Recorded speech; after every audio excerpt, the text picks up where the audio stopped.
Class 9 এর যে সকল শিক্ষার্থী বুঝতে পারছো না যে আসলে তোমাদের আজকে কি পড়া উচিত বা আসলে কোন টপিকগুলো মূল্যায়নের জন্য পড়া উচিত, তাদের জন্য আজকের এই ভিডিও।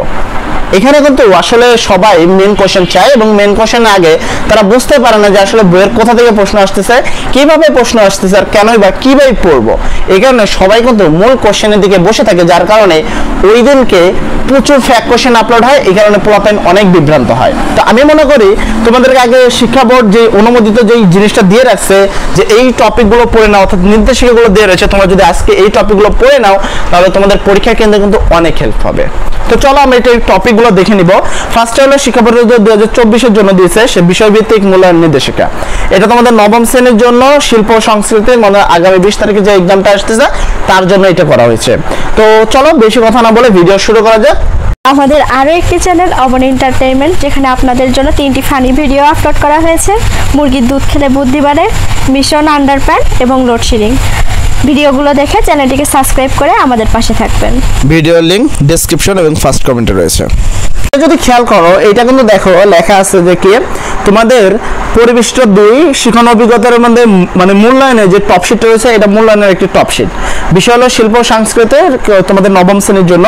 অ্যান্ড এখানে যদি আমরা একটু দেখাই যে তোমাদের আসলে নবম শ্রেণীর জন্য শিক্ষা বোর্ড কি বলতেছে যে কোন টপিকগুলো পড়া লাগবে, কিভাবে কোশ্চেন আসবে, সেক্ষেত্রে আমরা যদি প্রথম বিষয়টা বুঝাই, নিজের পরিকল্পনা মানে নিজের কল্পনা, অনুভূতি, উপলব্ধি ও ভাব আর শিল্পকলার যে কোনো একটি শাখায় সংবেদনশীল সৃজনশীলভাবে প্রকাশ করতে চর্চা অব্যাহত রাখতে পারো। অর্থাৎ এখানে আসলে তোমাদের কি বলছে আমি আসলে বলি, এখানে মূল আসলে তোমাদের কি বোঝাচ্ছে।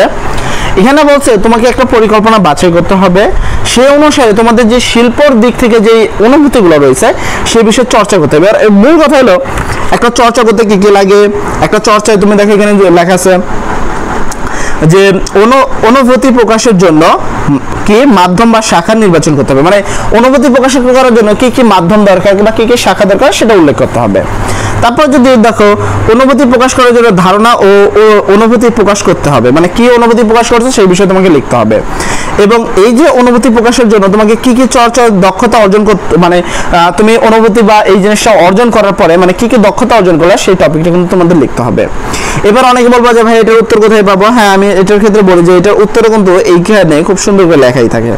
তো এখানে যদি তুমি একটু খেয়াল করো তোমাদেরকে বলছে প্রথমে তো নিজের উপযুক্ত অনুসন্ধান করবা যে কি কি শাখা লাগবে, দেন সৃজনশীলের মাধ্যমে অনুভূতি প্রকাশ করবা, চর্চার মাধ্যমে কি কি দক্ষতা অর্জন করলে সে বিষয়ে লিখবা।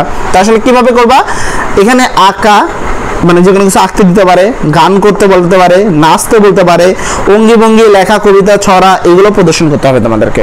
ঠিক আছে, মেন কথা হলো কবিতা, নাচ এগুলো তোমাদের স্যার বা ম্যামের উপরে নির্ভরশীল, তারা যেটা বলবে তোমাদেরকে সেটা করে দেখাতে হবে।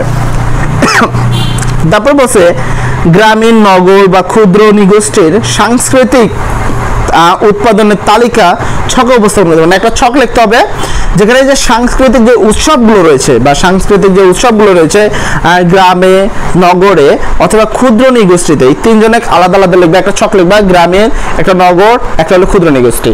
এখানে তাদের যে উৎসবগুলো রয়েছে সেই উৎসবগুলো তোমাদেরকে কিন্তু উপস্থাপনা করতে হবে। এখানে বলছে ঐক্য ও সংগ্রাম চর্চা করতে হবে। এখানে তোমার তেমন কিছু করতে হবে না, মূল কথা হলো এখানে তোমাদের একটা গান করতে হবে বা নাচতে হবে বা একটা ছবি আঁকতে হবে। দেন হলো তোমাদের এখানে একটা ছক লিখতে হবে, যে ছকে তোমাদের বিভিন্ন উৎসবের নামগুলো লিখতে হবে। এতটুকুই তোমাদের কাজ করতে হবে। তারপর যদি তুমি পরের টপিকটা দেখো যে তোমাদের এখানে কি করতে হবে, তো তোমাদেরকে এই যে আমি বললাম যে একটা ছক উপস্থাপন করতে হবে। এই ছকের জন্য কিন্তু তোমরা দলগতভাবে কাজটা পাবো। ঠিক আছে, তো তোমরা চাইলে এটাকে দলগত কাজ করতে পারো, কোনো সমস্যা নেই। তো এটা নিয়ে টেনশন করার দরকার নেই। তোমরা বিভিন্ন উৎসবের নামগুলো মনে রাখবে যে আসলে আমাদের কি কি উৎসব হয়, ক্ষুদ্র নিগোষ্ঠীর কি কি উৎসব হয়, ধরো যেমন তোমার চাকমা আছে, গারো আছে, তাদের কি কি এই উৎসবগুলো হয় সেই বিষয়টা তোমাদের জানতে হবে। এই আর কি, সেই উৎসবগুলোর 4-5টা নাম লিখবে, আমাদের 5টা উৎসব, ওদের 5টা উৎসব, এরকম নাম লিখলেই তোমাদেরকে হয়ে যাবে। কিছু ছবি আঁকতে হবে তোমাদেরকে, এইগুলো করলে মোটামুটি তোমাদের এনাফ। তারপরে তোমাদের যেটা করতে হবে সেটা যদি তুমি খেয়াল করো, দেখো দাম দিয়ে কিনেছি বাংলা গানের মূল ভাব বন্ধু খাতায় লেখো। মানে এখানে তোমাদের একটা কবিতা দেওয়া থাকবে। ঠিক আছে, মূল কথা হলো বাংলা গান মানে একটা গান দেওয়া থাকবে, অথবা তুমি যে গানটা করেছো, অথবা ধরো তোমাকে একটা ম্যাম গান করতে বলছে, তুমি ওই গানটা করছো, হয়তোবা এখানে একটা কবিতা দেওয়া থাকবে, নয়তোবা তুমি যে গানটা করেছো সেই বিষয়ে দাম দিয়ে কিনেছি বাংলা গানের মূল ভাব। এই কথাটার যে মূল ভাবের কথা আছে সেটা তোমার নিজের খাতায় লিখতে হবে, যে দাম দিয়ে কিনেছি বাংলায় গানের মূল ভাব, এই কথাটা দ্বারা আসলে কি বুঝাইছে সেই বিষয়টা তোমাদেরকে খাতায় বর্ণনা করতে হবে। আরেকটা বিষয় হলো মুক্তিযুদ্ধ, চারুশিল্প, সঙ্গীত শিল্প ও নৃত্যশিল্প, এই কয়টা টপিক তোমাকে অনেক ভালো করে জানতে হবে, যে মুক্তিযুদ্ধে কি কি চারুশিল্প লাগছে, সঙ্গীত শিল্পে কাজ করছে, নৃত্যশিল্পে কাজ করছে, বা কারা কারা কাজ করছে তাদের বিষয়ে যদি একটু পড়ো তাহলে সবচেয়ে ভালো হয়।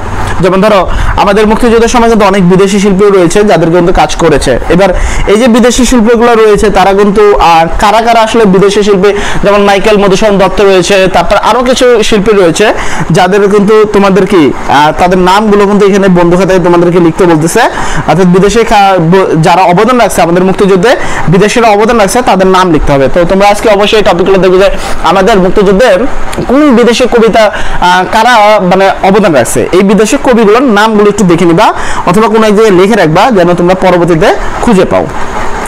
তো তারপরে যদি আমরা তোমাদের টপিক দেখাই, তো পূর্ব দিগন্তের সূর্য উঠেছে অনুষ্ঠানে আয়োজন উপস্থাপন, মানে কথা একটা অনুষ্ঠান উপস্থাপনা করতে, ধরো আমাদের সাংস্কৃতিক অনুষ্ঠান, এখানে পূর্ব দিগন্তের উৎসবের কথা বলছে। একটা অনুষ্ঠান করার জন্য মানে একটা স্কুলে অনুষ্ঠান করার জন্য কার কার অনুমতি নেওয়া দরকার, একটা অনুষ্ঠানে কার কার থাকা দরকার, একটা অনুষ্ঠানে কার কার কি কাজ, এই বিষয়গুলো তোমাদেরকে লিখতে হবে, ঠিক আছে।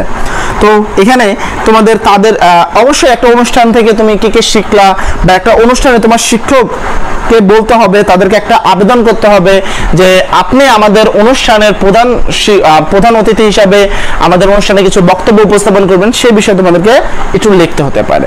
তো আশা করি তোমরা বুঝতে পারছো মেন কথা, একটা অনুষ্ঠান অর্গানাইজ করার জন্য যেই টপিকগুলো তোমাদেরকে লাগে, মানে যার যার এই দ্বারা, এটা কিন্তু সম্পূর্ণ তোমাদের বাস্তব অভিজ্ঞতা, এখানে তুমি বই থেকে পড়লে কিছুই পাবা না, এখানে তারা কিন্তু ফুললি বলে দিচ্ছে যে একটা অনুষ্ঠানে উপস্থাপনা করার জন্য বাস্তব যেই ধরো একটা অনুষ্ঠান করার জন্য একটা শিক্ষকের দরকার, প্রধান শিক্ষকের দরকার, তারপর মেম্বারের দরকার, তোমাদের শিক্ষার্থীদের দরকার, যাদের যাদের দরকার তাদের টপিকগুলো একটা সিরিয়াল করে লিখতে হবে। যেমন তোমরা সাংস্কৃতিক অনুষ্ঠান যদি খেয়াল করো সেখানে কিন্তু দেখতে পাবে যে কার কার দরকার।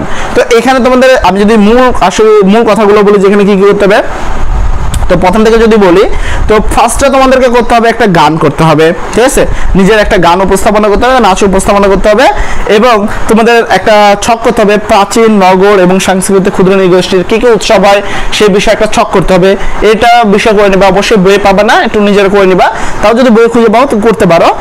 তারপরে তোমাদেরকে যে টপিকটা পড়তে হবে সেটা হলো তোমরা মুক্তিযুদ্ধে যারা অবদান রাখছে, যে সকল দেশের যেই শিল্পগুলো অবদান রাখছে তাদের, তারপরে তোমাদেরকে কিছু ছবি আঁকতে হবে। আর সর্বোপরি কথা হলে তোমাদেরকে একটা কি দাম দিয়েছি কিনেছি বাংলা গানের মূল ভাব, সেটা তোমাদের খাতায় লিখতে হবে। আর বিদেশি কোন কোন কবি আমাদের এখানে অংশগ্রহণ করছে তার বিষয়ে লিখতে হবে। তো এই হলো তোমাদের মূল কোশ্চেন, মোটামুটি 4-5টা কাজ থাকবে, এই কয়টা কাজে তোমাকে 5 ঘন্টার মধ্যে করতে হবে। আর যারা মেন কোশ্চেন একবারে মূল কোশ্চেন উত্তর সহ চাও তারা আমাদের এই চ্যানেলটা সাবস্ক্রাইব করে রাখো, অবশ্যই তুমি 7টা থেকে 7:30টার মধ্যে কোশ্চেন পেয়ে যাবা। তো সর্বোপরি কথা, সবাই ভালো থাকো, আসসালামু আলাইকুম।